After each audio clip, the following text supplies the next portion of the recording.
بسم اللہ الرحمن الرحیم۔ شروع اللہ کے نام سے جو بڑا مہربان اور نہایت رحم کرنے والا ہے۔ اسلامک سٹوریز کے عزیز دوستو، السلام علیکم۔ پیارے دوستو، آج ہم آپ کو بنی اسرائیل کے دو بھائیوں کا ایک دلچسپ واقعہ سنائیں گے۔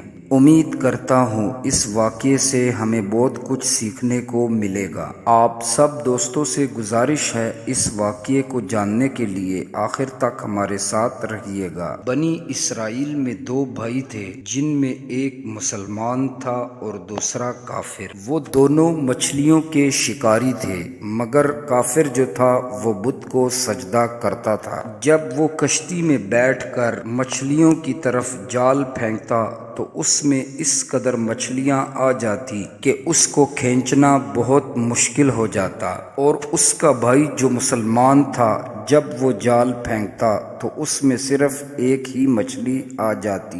وہ اسی پر صبر اور اللہ رب العزت کا شکر ادا کیا کرتا تھا۔ ایک مرتبہ مسلمان کی بیوی اپنے چھت پر گئی تو اس کی نظر کافر کی بیوی پر پڑی، جو کہ زیور اور بہترین لباس پہنے ہوئے تھی۔ اسے دیکھنے کے بعد مسلمان کی بیوی کے دل میں ایک وسوسہ پیدا ہوا کہ کاش میں بھی ایسی ہی ہوتی۔ اس کافر کی بیوی مسلمان کی بیوی سے کہنے لگی کہ تم اپنے شوہر کو آمادہ کرو کہ وہ بھی میرے شوہر کی طرح ہمارے معبود کی عبادت کیا کرے، تاکہ تم بھی میری طرح مالدار ہو جاؤ۔ یہ سن کر مسلمان کی بیوی بہت غم زدہ ہوئی اور پھر نیچے اتر آئی۔ جب اس کا شوہر اپنے گھر آیا اور اپنی بیوی کو غمزدہ دیکھ کر اس سے کہنے لگا، آخر کس بات نے تجھ کو اتنا غمزدہ کیا ہوا ہے؟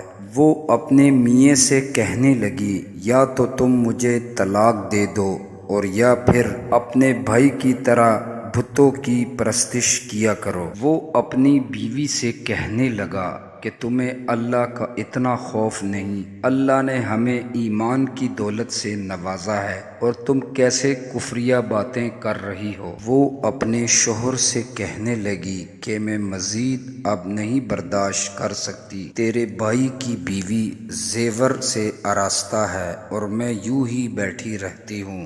جب اس کے شوہر نے محسوس کیا کہ یہ اصرار پہ اصرار کرے جا رہی ہے، اس پر میری بات کا اثر نہیں ہو رہا، تو وہ اپنی بیوی سے کہنے لگا، ٹھیک ہو گیا، کل سے جا کر میں مزدوری کیا کروں گا اور روزانہ تمہیں 2 دینار لا کر دیا کروں گا، تم اس سے اپنی حالت کو بہتر بنا لینا۔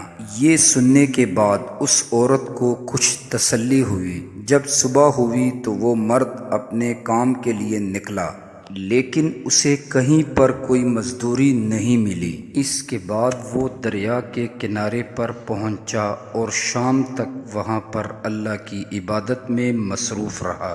شام کو جب وہ اپنے گھر واپس آیا، اس کی بیوی اس سے پوچھنے لگی کہ آج کے دن تم کہاں پر تھے؟ تو وہ کہنے لگا کہ میں بادشاہ کی خدمت میں تھا، اس نے مجھ سے 30 دن کی شرط رکھی ہے۔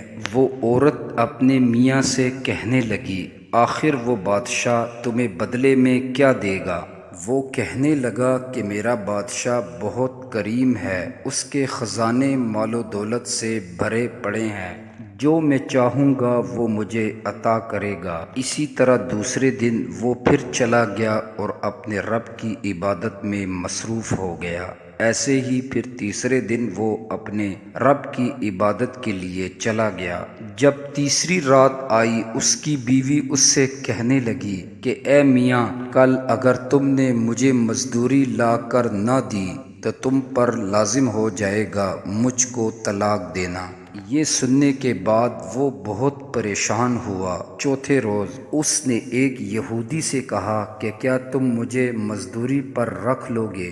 وہ یہودی کہنے لگا، تمہیں مزدوری تو مل جائے گی، پر شرط یہ ہے کہ تمہیں کھانے پینے کو کچھ نہیں ملے گا۔ آخر وہ مسلمان روزے کی نیت کر کے اس یہودی کے ساتھ ہو لیا اور اللہ رب العزت کے حکم سے وہ نیک بندہ 30 اشرفیہ نورانی طباق میں لے کر اس کی بیوی کے پاس پہنچا اور کہنے لگا کہ میں بادشاہ کا قاصد ہوں، اسی نے یہ اشرفیاں دے کر مجھے تیرے پاس بھیجا ہے، اور بادشاہ نے کہا ہے کہ تیرا شوہر ہمارے پاس کام پر تھا اور ہم نے اسے نہیں چھوڑا، یہاں تک کہ آپ کے شوہر نے ہمیں چھوڑا اور ایک یہودی کے پاس چلا گیا۔ اگر وہ ہمارے کام میں لگا رہتا تو ہم اس کو مزید اجرت دیتے، بس ایک اشرفی کی کمی اسی وجہ سے ہوئی ہے۔ اس کے بعد وہ عورت ایک اشرفی لے کر بازار گئی،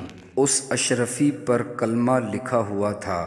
دکاندار نے اس عورت سے اشرفی لے کر اس عورت کو 1000 درہم اس کے ہاتھ میں تھما دیے۔ شام کو جب اس کا شوہر اپنے گھر واپس آیا، اس کی بیوی اس سے کہنے لگی کہ آج تم کہاں پر تھے؟ وہ کہنے لگا کہ میں ایک یہودی کے کام پر گیا ہوا تھا۔ اس کی بیوی اس سے کہنے لگی کہ بادشاہ کی خدمت کو ترک کر کے تم نے کیوں یہودی کے ساتھ کام کیا؟ پھر اس نے اپنے شوہر کو اشرفیوں کا واقعہ سنایا۔ یہ سننے کے بعد اس کا شوہر اتنا مزید رویا کہ روتے روتے وہ بے ہوش ہو کر گر گیا۔ جب اسے ہوش آیا تو وہ اپنی بیوی سے کہنے لگا، ہائے افسوس کہ میں اپنے بادشاہ کی خدمت کو ترک نہ کرتا۔ اس کے بعد اس شخص نے اپنی عورت کو چھوڑ کر پہاڑوں کی طرف چلا گیا، جہاں وہ اپنے رب کی عبادت میں مصروف ہو کر اس کا وہاں پر ہی انتقال ہوا۔ پیارے دوستو، یہ تھا آج کا ایک نہایت ہی خوبصورت واقعہ۔ اللہ رب العزت اپنے بندے کو اس کی عبادت کا صلہ ضرور دیتا ہے۔ اللہ کے ہاں دیر ہے اندھیر نہیں۔ امید کرتا ہوں اس واقعے سے ہمیں کچھ سیکھنے کو ملا ہوگا۔ واقعہ آپ دوستوں کو اچھا لگا ہو تو اسے لائک کر دے اور کمنٹ باکس میں اپنی رائے کا ضرور اظہار کیجیے گا۔ ابھی کے لیے اجازت چاہتا ہوں۔ سانسوں نے وفا کی تو نیکسٹ ویڈیو میں ملیں گے۔ فی امان اللہ۔